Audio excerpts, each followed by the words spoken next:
여러분 잘 오셨습니다.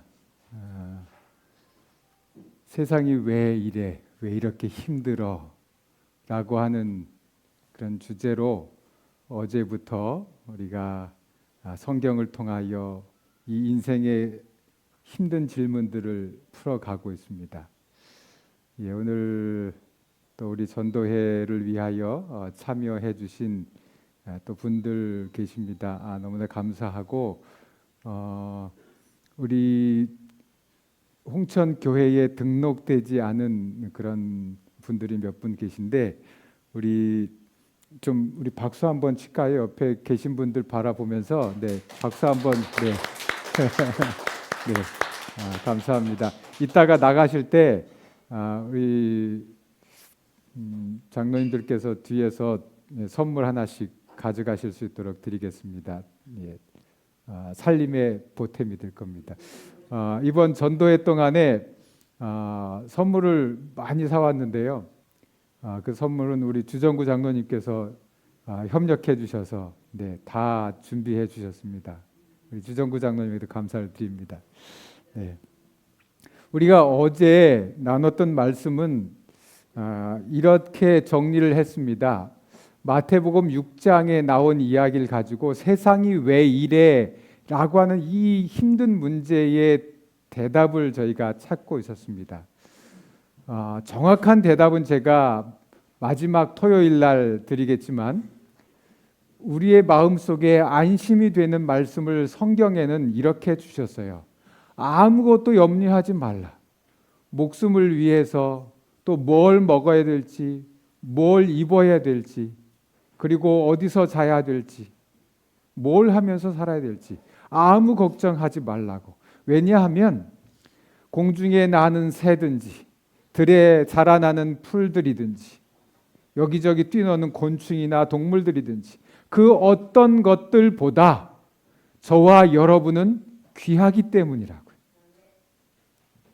이 모든 것들보다 너희는 귀하지 아니하냐. 성경 그렇게 우리에게 말했어요. 모든 것들보다 너희는 귀하니까 들에 있는 백합화도 또 하늘을 나는 새들도 하찮은 미물 곤충들도 물속에 사는 물고기들도 아무것도 하지 않아도 다 먹고 살고 제 생명을 다하다 가는 것처럼 너희들도 그렇게 될 것이라고. 너희들은 그 어떤 것들보다 귀하다고 성경이 우리에게 그렇게 안심을 시켜주고 있어요. 하나님을 믿기만 하면 너희는 먼저 그의 나라와 그의 의를 구하면 하나님을 믿기만 하면 이 모든 것들을 우리에게 삶에 필요한 모든 것들을 주실 거니까 불안해하거나 두려워하거나 염려하지 말고 우리의 인생을 지금까지 열심히 살아왔던 것처럼 그렇게 열심히 살아가면 된다고 우리에게 말씀해 주십니다. 여러분들이 다 여러분의 인생을 열심히 살아오셨잖아요. 젊어서 힘차게 최선을 다해서 살아오셨잖아요. 근데 지금은 몸이 늙고 나약해져서 힘이 빠지고 알아주는 사람도 없고 뭘 해도 잘 안 되고 그래서 두렵고 미래가 걱정이 많아지고 힘들어지는 거잖아요. 그런데 그러지 말고 염려하지 말고 하나님 믿고 살면 모든 것을 채워주시겠다고 하는 안심되는 말씀을 우리에게 주셨다고 어제 이제 마지막으로 말씀을 드리면서 마쳤습니다. 그런데 세상이 왜 이럴까에 대한 진짜 해답은 또 좀 남아있는데 그 해답은 토요일 날 아침에 제가 말씀을 드리겠습니다. 드라마 마지막 편 이렇게 끝에 여운을 남기듯이 아직 다 풀어지지 않고 조금 남아있는 겁니다. 오늘은 소크라테스에게 물어보고 성경에서 답을 듣는 이 일 중에 두 번째, 테스형의 두 번째 나오는 질문. 오늘 처음 오신 분들은 제가 하는 질문들이 왜 이렇게 낯익은가 싶었죠. 테스형이라고 하는 나훈아 씨가 5년 전에 불렀던 노래에 나오는 가사들입니다. 세상이 왜 이래? 왜 이렇게 힘들어? 테스형 그런 노래 있잖아요. 그죠? 거기 나왔던 가사들인데 이 질문은 그 테스형이라고 하는 그 노래에 나오는 가사들 중에 이 질문들은 나훈아 씨 혼자 가지고 있는 질문이 아니고 우리 모두가 다 같이 가지고 있는 질문이기 때문에 제가 이 질문들을 가지고 성경을 통해서 답을 찾는 것입니다. 오늘 두 번째, 왜 이렇게 힘들어? 이 질문에 답을 찾아보겠습니다. 우리 어른들도 세상 사는 게 힘들지만 요즘 젊은이들도 힘들다고 얘기해요. 여러분들은 그 정도는 힘든 것도 아닌데 그렇게 말하고 싶지만 요즘에 또 그렇게 말하면 이 젊은이들이 꼰대라고 이렇게 취급도 안 하는. 젊은이들도 나름대로 힘들거든요. 근데 그 힘든 이유가 뭔가 하면 이 공평이라고 하는 문제예요. 뭐라고요?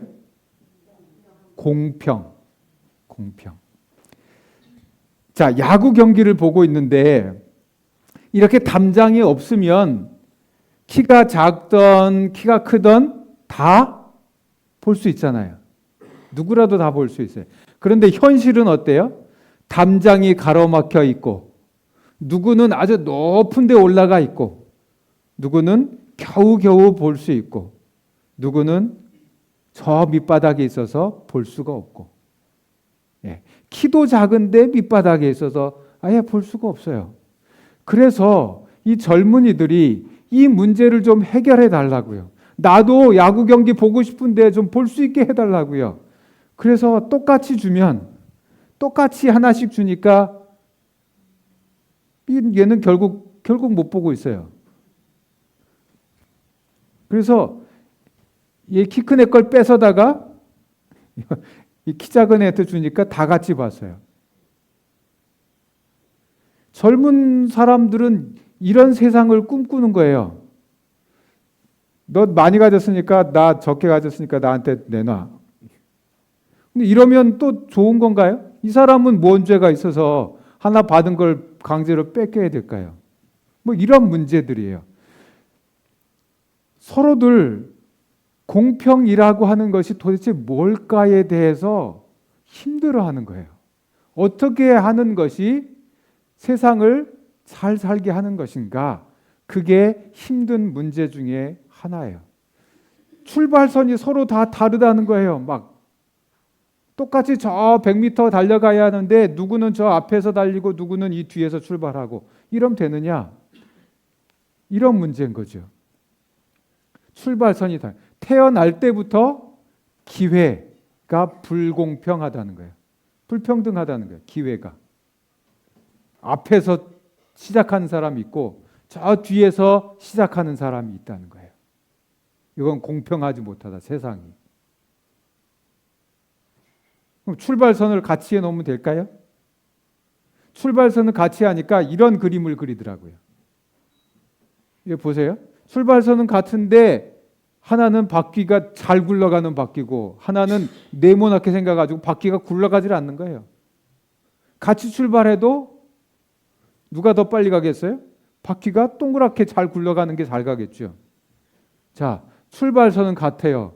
그런데 돈 많고 아버지가 힘 있는 사람들은 어려서부터 자기 하고 싶은 거 다 하고 유학도 가고 언어 연수도 가고 해외 연수 여러 가 다니면서 이제는 자기 돈만 벌어서 자기 것만 살면 돼요. 열심히 달려가면 앞만 보고 달리면 되는데 학교 다닌 동안에 학자금 융자 받아가지고 겨우겨우 그냥 힘겹게 어렵게 공부하고 맞춰서 이제 직장에 취직해서 나도 똑같이 달려야 하지 딱 달리는데 뭐가 문제예요 이번에? 자기가 짊어지고 가야 할 나머지 가족들이 또 있는 거예요. 누가 더 빨리 가겠어요? 출발선은 같이 맞춰졌는데 누가 더 빨리 가겠어요? 이런 불공평하다고 생각되는 것들 때문에 젊은이들은 하소연을 하고 있는 거예요. 다 같이 못 살면 뭐 큰 문제가 없지 않느냐 이렇게 생각하는 거예요. 다 같이 잘 되면 좋지 않냐?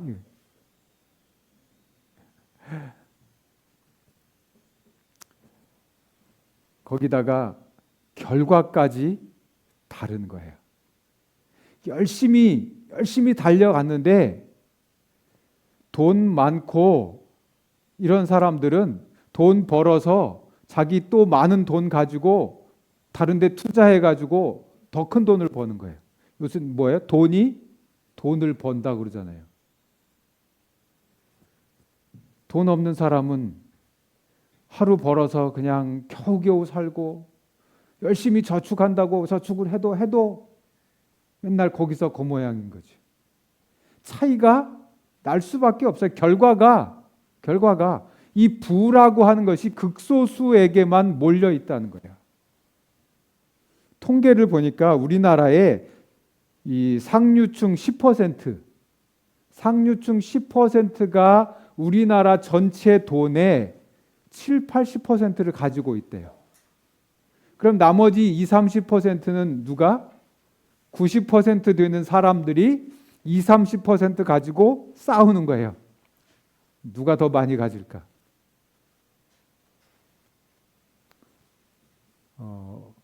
어제 뉴스 가운데 그런 얘기가 나오더라고요. 우리나라 그 소득별로 이렇게 1분위부터 2위, 3, 4에서 10분위까지 이렇게 10단계로 나누잖아요. 그래서 그 어느 단계에 있으면 돈이 좀 부족하면 나라에서 아이들 대학 공부도 장학금 줘서 시켜주고 뭐 이렇게 하잖아요. 그런데 이 10단계로 되어 있는 이 등급이 잘 안 바뀐대요.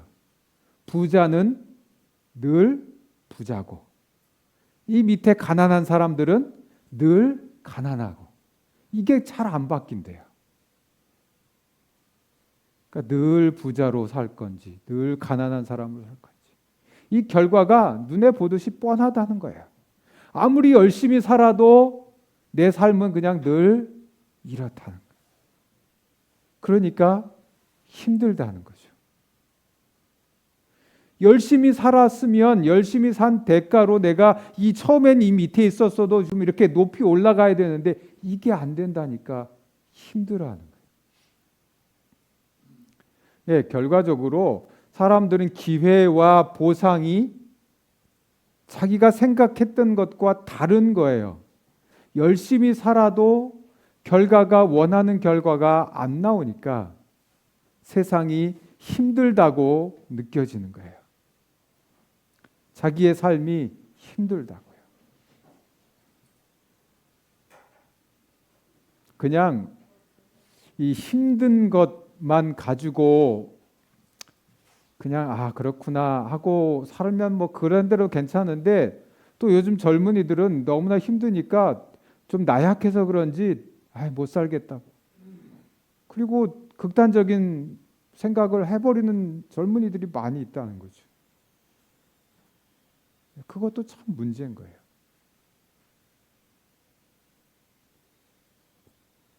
교회에서도요, 이 목사가 공평하게 안 하면 큰일 나더라고요. 제가 이렇게 이쪽에도 왔다가 또 이쪽에도 이렇게 왔다가 그러잖아요.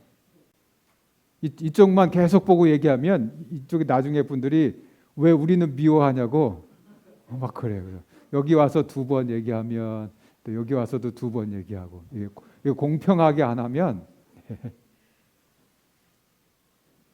근데 이거 사소한 거잖아요. 근데 우리의 먹고 사는 문제는 그리고 우리의 앞날이 달린 문제는 이 젊은이들이 아주 심각하게 생각한다니까요. 너무나 심각해서 자기 목숨을 끊을 만큼 그렇게 생각해요. 그런데 제가 여기 이런 말들을 좀 몇 개 가져왔어요. 빌 게이츠라고 하는 사람이에요. 여기 이 마크 보죠. 마이크로소프트라고 하는 컴퓨터의 여러 가지 것들을 만드는 회사의 창립자예요. 세계적으로 가장 부자 그 그룹에 속해 있는 아주 큰 부자는 이분 이렇게 해요. 인생은 공평하지 않다. 그것에 익숙해져라. 네. 인생은 원래 불공평한 거야. 그러니까 따지지 마. 그냥 그렇게 살아. 그 말인 거예요. 맞는 말인 것 같은데 기분은 나빠요. 예. 영국의 수상이었던 윈스턴 처칠이라고 한 사람도 이렇게 인생은 공평하지 않다. 그렇기 때문에 공평하기를 기대하는 것이 뭐하다고요? 어리석다고요. 공평하려고 하지 마. 그건 어리석은 짓이야. 원래 불공평하다니까 그냥 그렇게 살아야 되지라고 생각은 하지만 이런 말을 들었을 때 기분이 좋을 리는 없어요. 가능하면 나도 공평해지고 싶은데, 나도 좀 잘 살고 싶은데. 이 한 사람도 누군지 아시겠어요? 존 F 케네디, 미국 대통령이었. 젊어서 대통령이 되고 일찍 죽긴 했지만 인생은 불공평하다. 하지만 때때로 그 불공평이 내 편이기도 하다.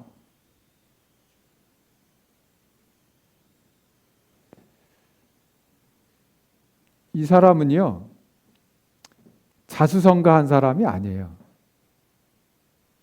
아버지가 대단한 사람이에요.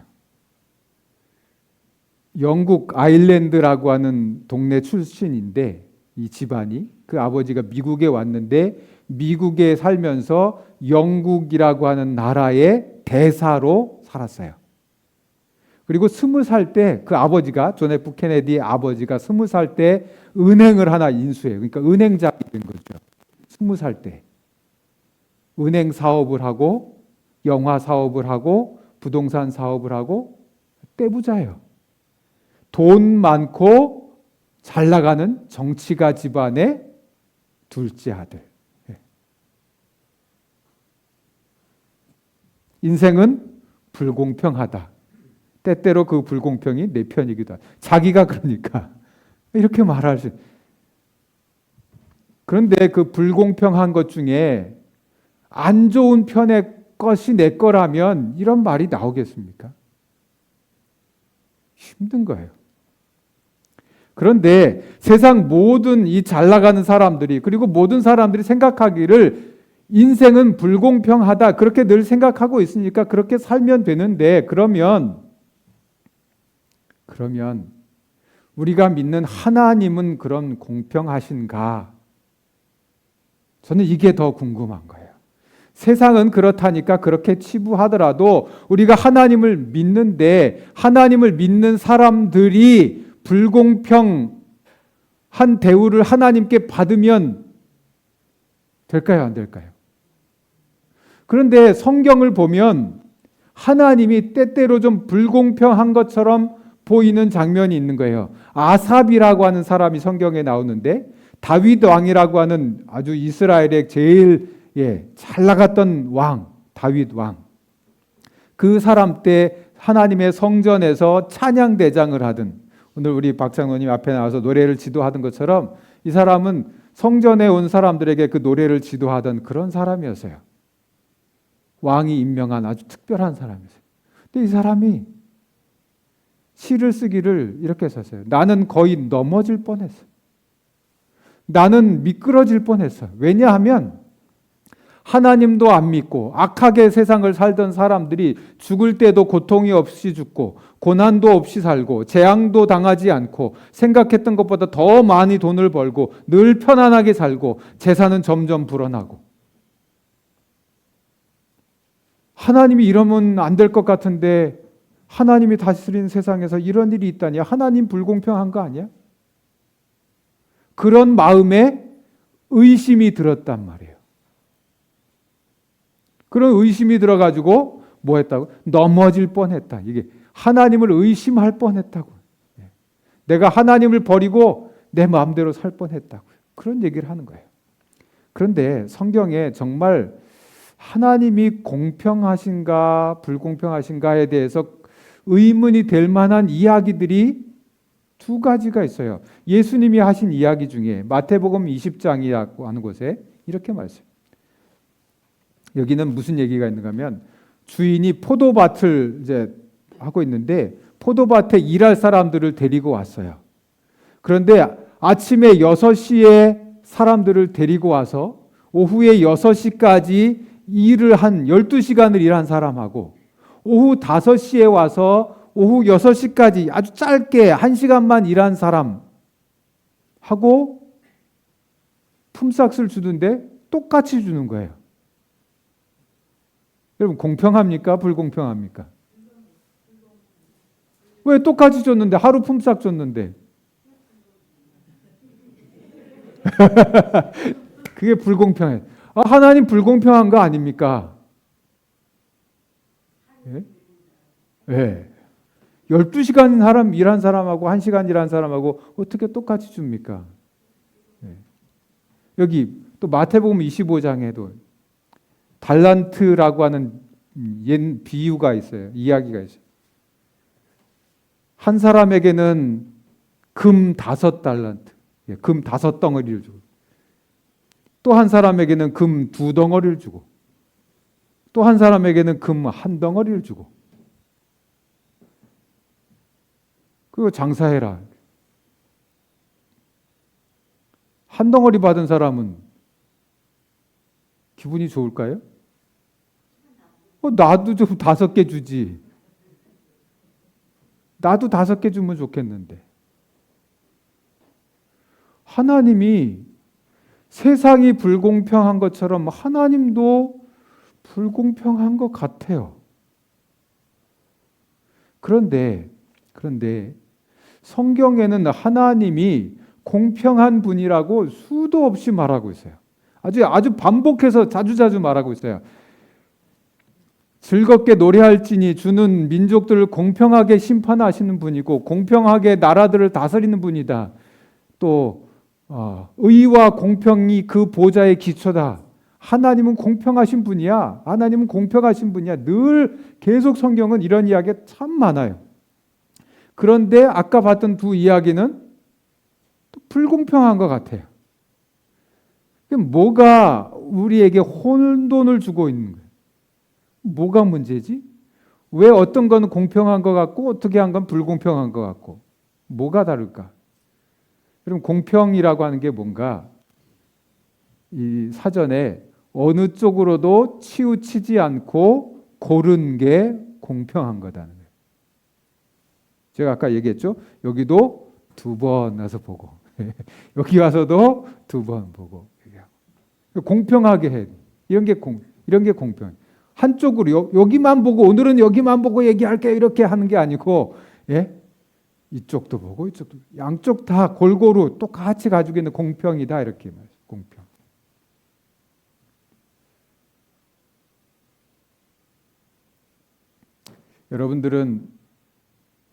여러분들이 자녀들을 키울 때 자녀가 하나인 집은 뭐 표시가 안 나지만 둘만 있어도 아이들이 공평하게 안 해준다고 서운해할 때 있습니까?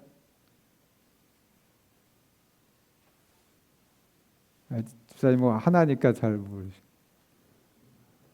아이들이 그런 거 가지고 왜 엄마는 오빠만 더 사랑해? 또 아들은 왜 엄마는 저 딸만 더 사랑해? 뭐 이런 그런 적 없어요? 예? 귀여워요? 있죠. 네. 네. 자, 이 문제부터 좀 한번 얘기해 볼게요. 아까 포도원 이야기. 자, 포도원의 주인이 이제 포도 농사를 짓는데 수확할 때가 됐어요. 아침부터 나가서 아침 6시부터 하루 종일 일할 사람을 데리고 오면서 이 동네의 기본 룰은 한 데나리온, 하루치 품삯을 주는 거예요. 하루 종일 일하니까 하루치 주는 게 맞죠? 그리고 그렇게 약속을 하고 와서 아침에 6시부터 저녁 6시까지 일을 하는 거예요. 그런데 이 주인이 아침에 9시에 또 장거리에 나가가지고 사람들을 데리고 왔어요. 9시에 왔으니까 6시까지 몇 시간이? 9시간이겠죠? 9시간 일하면 내가 하루치 품삯을 줄게. 열심히 할 수 있어요? 그럼요. 열심히 해야죠. 하루치 품삯을 준다는데. 그래서 또 데리고 왔어요. 또 12시에 또 나가서 데리고 왔어요. 약속을 했어요. 6시간밖에 일을 못하지만 내가 하루치 품삯을 줄 테니까 열심히 일하겠습니까? 이렇게 물었어요. 뭐라고 할까요? 열심히 해야죠. 하루치 품삯을 준다는데 와서 6시간 아주 열심히 일했을 겁니다. 오후 3시가 됐어요. 또 장에 나가서 사람을 데리고 왔어요. 뭐라고 하세요? 오늘 내가 3시간 이제 일할 사람이 필요한데 당신에게 열심히 일하면 내가 하루치 품삯 줄 테니까 열심히 하겠습니까? 뭐라고 해요? 열심히 하겠다. 데리고 왔어요. 5시에 가서도 또 사람을 또 불러왔어요. 1시간, 오늘 이제 1시간밖에 안 남았는데 내가 일손이 더 필요해서 불러올 당신을 좀 일을 시키려고 하는데 1시간이지만 열심히 일하면 내가 하루치 품삯을 줄 건데 열심히 하겠습니까? 그럼 어떻게? 제가 죄송한데 안 받겠습니다. 그럴까요? 준다는데 받아야죠. 이제 열심히 하겠습니다. 왔어요. 다 같이 이제 해서 6시에 마쳤어요. 근데 주인이 이 1시간 일한 사람부터 시작해서 돈을 주는데 하루치 품삯을 준 거예요. 3시간 일한 사람은 내가 그래도 3시간 일했으니까 그럼 3배는 더 받겠지? 아침에 12시에 6시에 와서 6시까지 12시간을 일한 사람은 저 1시간 일한 사람이 하루치 받았으니까 나는 그러면 적어도 한 열흘치는 받겠네? 그렇지 않을까요? 그런 기대를 하고 있었는데 다 똑같이 줬어요. 다 똑같이. 그래서 우리는 불공평하다고 생각을 한 거예요. 12시간 일한 사람과 1시간 일한 사람을 똑같이 줘서. 이게 정말 불공평한 건가요? 똑같이 줬잖아요. 시간상으로 불공평한 것 같아요. 제가 두 가지를 이야기를 할게요.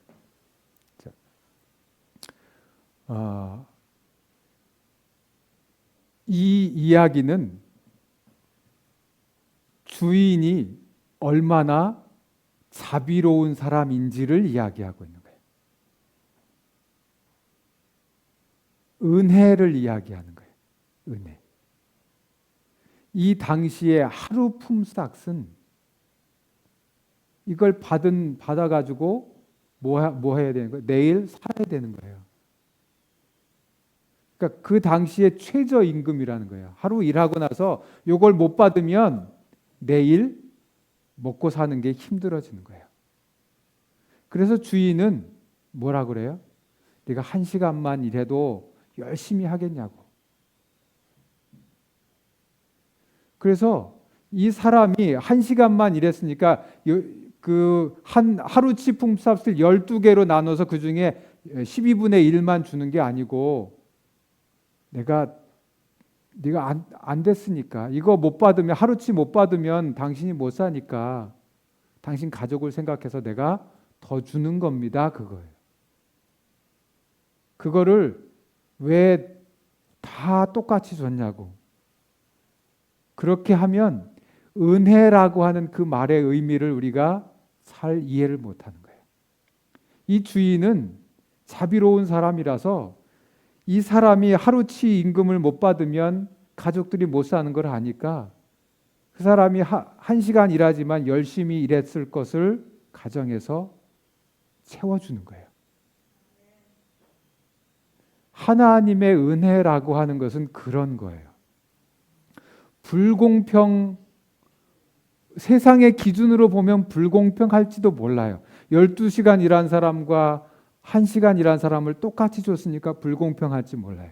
그러나 하루치가 원래 정해진 값이고 나머지 9시간 일한 사람, 6시간 일한 3시간, 1시간 일한 사람은 이 하루치 임금을 받을 자격이 없는데 그 받을 수 없는 것인데도 주인이 준 거예요. 이걸 주면 당신이 열심히 일할 거니까 열심히 했을 것이고. 여러분 이 이야기 속에는 12시간 일한 사람이 1시간 일한 사람보다 일을 더 많이 했다는 말은 없어요.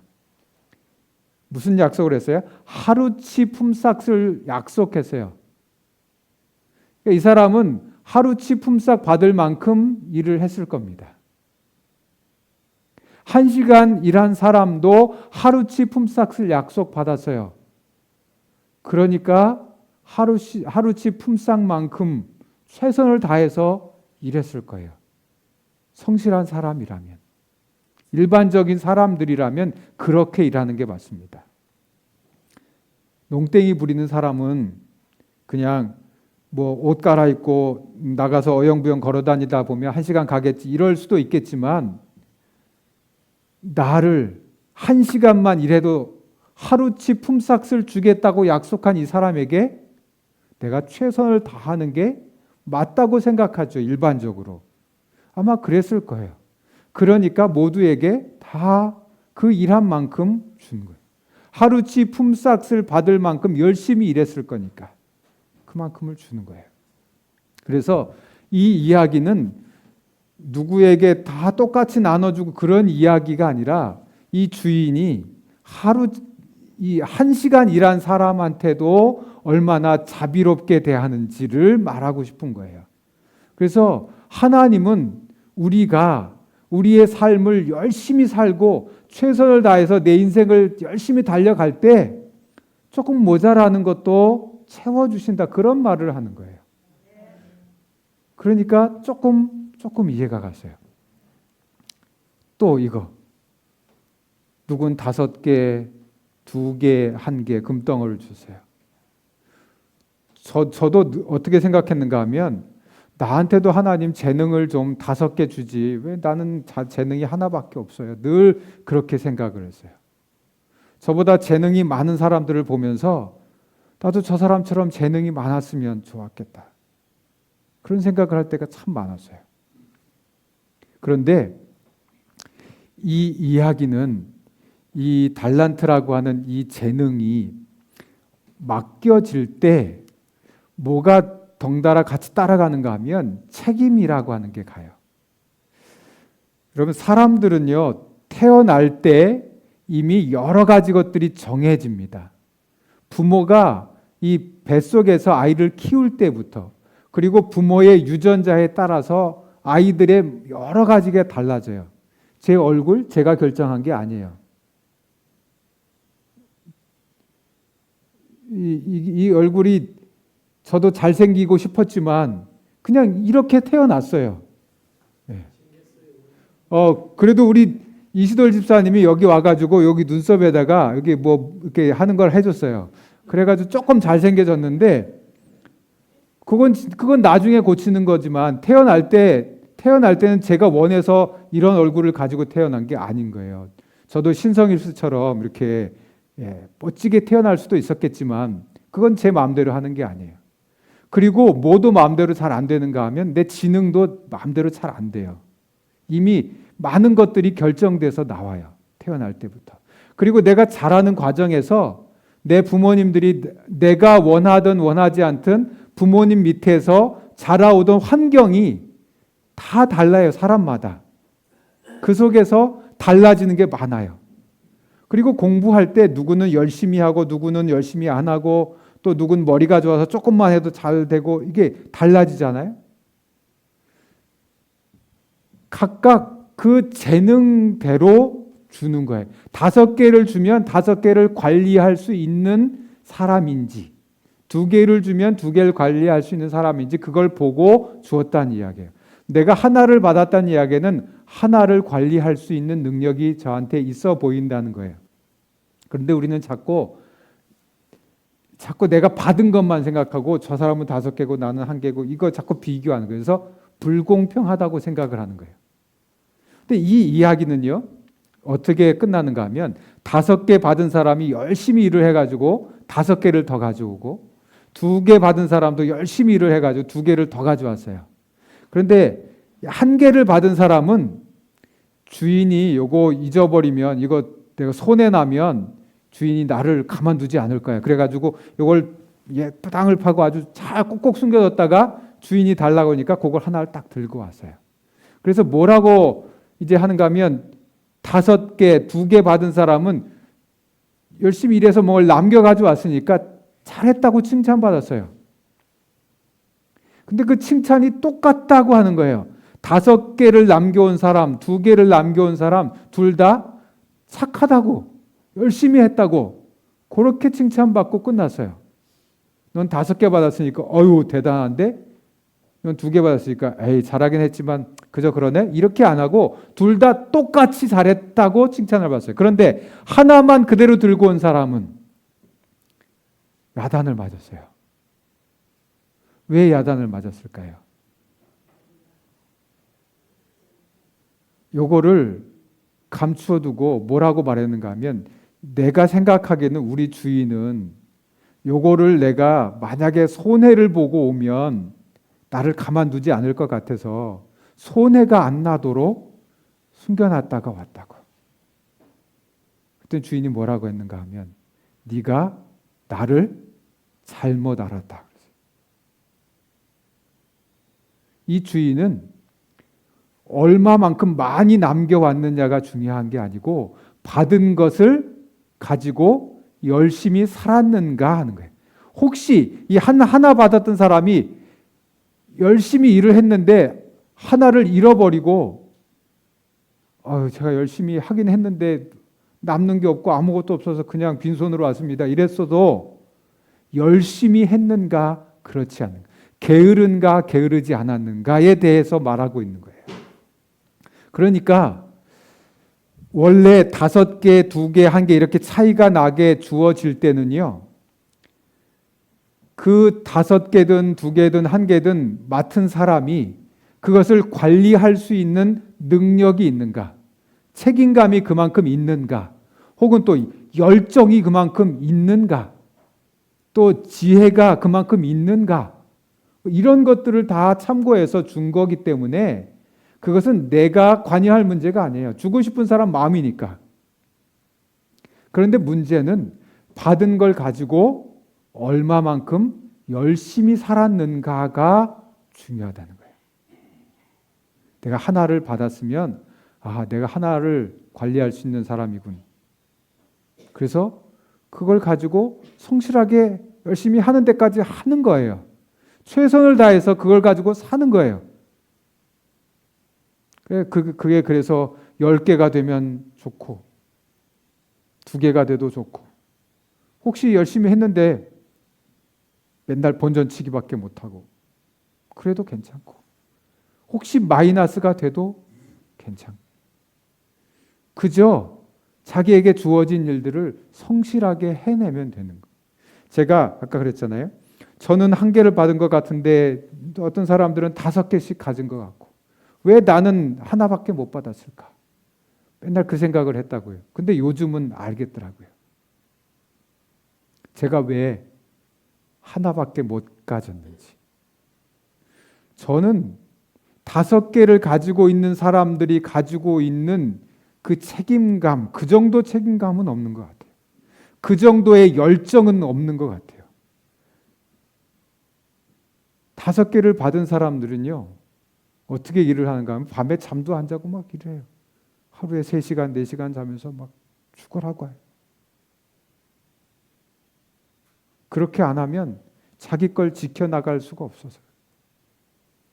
그런데 하나 받은 사람은 오히려 살면서 여유롭게 사는 것 같아요.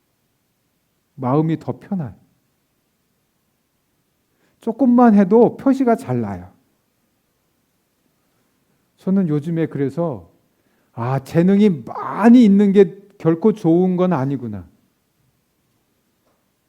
이런 재주가 많으면 힘들게 산다고 그러죠? 들어보셨습니까?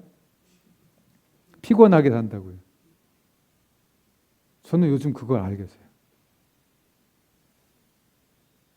내가 적게 받은 것도 때로는 감사할 때가 있어요. 적게 받았기 때문에 오히려 여유롭게 사는 것 같아요. 제가 전에는 이 목사님들도 이게 급이 있잖아요. 저희 교회는 이렇게 교회가 있고 또 교회들 그룹이 있어서 또 이 지역 단위로 또 거기에 대표가 있고 또 이렇게 뭐 강원도 서울 뭐 해가지고 대표가 또 있고 한국의 대표도 있고 뭐 한국, 일본, 뭐 대만 뭐 이렇게 여러 나라 또 거기 대표가 또 있고 뭐 그렇게 막 회사처럼 그렇게 돼 있거든요. 근데 제가 맨날 저 위에 있는 목사님들을 보면서 부럽다, 부럽다, 젊었을 때 그랬는데요. 그분들이 얼마나 바쁘게 사는지, 얼마나 힘든지, 얼마나 중요한 결정들을 해야 되는지. 그게 사람들의 삶인 것 같아요. 높은 자리, 재능이 많아서, 가진 게 많아서 높이 올라가고 올라갈수록 힘든 일들도 엄청나게 많아진다는 거예요. 여러분, 사장님이 하루에 사인 하나 한다고 해서 아무것도 안 하고 그냥 온 서류에 사인 하나 한다고 해서 일 안 하는 걸까요? 그 한 번 사인하는 게 얼마나 큰 일일까요? 이거 잘못하면 회사가 문을 닫아버리면. 그러니까 아까 여러 그 위인들이 말한 것처럼 이 세상은 불공평한 게 맞아요. 거기에 맞춰서 살면 돼요. 그런데 하나님은 우리에게 그건 뒤로 좀 놔두고 내가 열심히만 하면, 최선을 다해서 너의 삶을 달려가고 열심히 달려가면 나머지 건 내가 책임져 줄게. 혹시 열심히 살다가 넘어져서 가지고 있던 거 다 잃어도 내가 책임져 줄게. 그런 이야기인 거예요. 열심히만 살면 된다고요. 자, 여기 보세요. 엄마 아빠가 두 아이를 낳았어요. 근데 어린이날이 돼서 아이들에게 선물을 줘야 되는데 엄마 아빠가 아이들에게 똑같이 선물을 해줘야 되나요? 딸아이는 소꿉장난하는 걸 좋아해서 소꿉장난하는 세트를 사줬어요.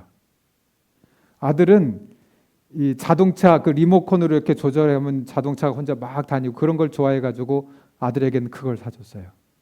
그런데 이 자동차 리모컨으로 움직이는 게 조금 더 비싸요. 그러면 이 소꿉장난 세트 받은 아이하고 자동차 선물 받은 애하고 누가 더 많이 가졌는지 싸워야 될까요? 그건 아닌 거예요. 엄마 아빠의 마음을 알면 돼요. 엄마 아빠가 나에게는 내가 좋아하는 소꿉장난 세트를 주었구나. 그렇게 생각하면 돼요. 그리고 그거 가지고 행복하게 놀면 돼요. 그래야 모든 게 해결되는 거예요. 왜 내 동생인데 나보다 더 비싼 거 사줬어요? 이렇게 되면 거기에서 이제 온 가족들이 불화가 생기는 거죠. 그게 공평한 거라는 거예요. 똑같은 걸 주지 않았지만 그게 공평한 거예요. 둘 다 받은 선물 가지고 행복하게 살면 되는 거예요. 자, 이 이야기가 이 노래를 시를 쓴 사람 송명희라고 하는 사람은 뇌성마비 환자예요. 날 때부터. 그래서 다 몸이 구부러지고 말도 하기 힘들고 글씨도 쓰기 힘들고 나 재물도 없고 지식도 없고 건강도 없고 남들이 있는 거 하나도 없지만 여기 뭐라고 했는가 하면 남이 못 본 것도 받고 남이 듣지 못한 음성도 들었고 또 남이 받지 못한 사랑도 받았고 남이 모르는 위대한 진리도 깨달았고 그래서 내가 생각할 때는 하나님은 공평하시다. 그렇게 이 사람은 시를 썼어요. 남들하고 똑같이 받진 않았지만 공평하다고 깨달았어요. 자, 마지막 말씀이에요. 요한복음 3장 16절. 공평이라고 하는 말이 여기 들어있어요. 이와 같이 하나님께서는 세상을 사랑하여 독생자를 주셨다. 이는 누구든지 그의 아들을 믿는 사람은 멸망하지 않고 영생을 얻게 하려 하시며 사도행전 2장에도 누구든지 주의 이름을 부르는 자는 구원을 얻으리라. 이 말이요. 누구든지. 공평이라고 하는 말이 여기 있어요. 누구든지.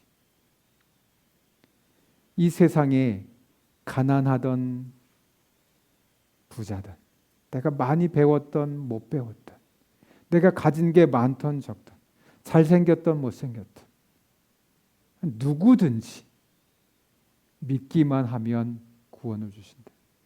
공평하죠, 공평하죠. 여기요, 믿음이 아주 많아야 구원을 준다고 하지 않고 믿으면 된다 그랬어요. 우리가 맨날 그러잖아요. 아유, 나는 왜 이렇게 믿음이 없어? 자기가 믿음이 아주 정말 없어 보이는 것 같아요. 자기가 봐도. 네, 믿기만 하면 되는 거예요. 믿음의 크기, 그거는 어쩌면 우리가 받은 선물처럼 누구는 더 많고 누구는 좀 적고 그럴 수도 있어요. 그러나 믿음이 있으면 되는 거예요. 아까 야구 경기 보였죠. 야구 경기를 보고 싶어 하면 되는 거예요. 그러면 누구나 볼 수 있게 해주는 거예요. 그게 구원이에요. 하나님이 여기 이 말 속에 공평하시라고 하다고 하는 말이 들어있는 거예요. 누구든지 주의 이름을 부르는 자는 구원에 있어서 그 어느 누구에게도 불공평한 일은 없다는 거예요. 원하기만 하면. 예. 여러분 오늘 이 교회에 오셔서 이제 예수님을 마음속에 나도 믿고 나도 구원받는 사람이 되겠다고 그렇게 여러분 생각하시면 그게 여러분 신앙의 첫 걸음이 될 겁니다. 그래서 이 세상에 불공평한 이 세상에 우리가 살아가지만 우리를 공평하게 아니요 공평보다 더 자비롭게 우리를 대우하시는 하나님을 우리가 생각하고 이 땅에서 우리가 다 행복하게 살았으면 좋겠습니다. 기도하고 마치겠습니다. 자비로우신 하나님 우리 아버지 우리에게 은혜를 베풀어 주셔서 감사합니다.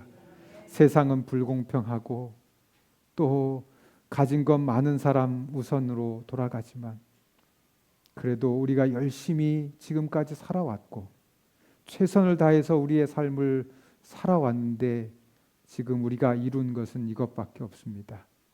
그런 우리를 우리 하나님께서는 축복해 주신다고 말씀하셨고 열심히 살았던 게 잘한 거라고 우리를 칭찬해 주셔서 감사합니다. 하나님 우리의 구원에 있어서도 우리가 믿기만 하면 구원을 주시겠다고 공평하게 그렇게 약속해 주신 것 감사합니다. 우리가 하늘나라를 바라보며 우리에게 남겨진 인생을 열심히 살아갈 수 있도록 우리 모두를 축복해 주시옵기를 예수님의 이름으로 기도하옵나이다. 아멘.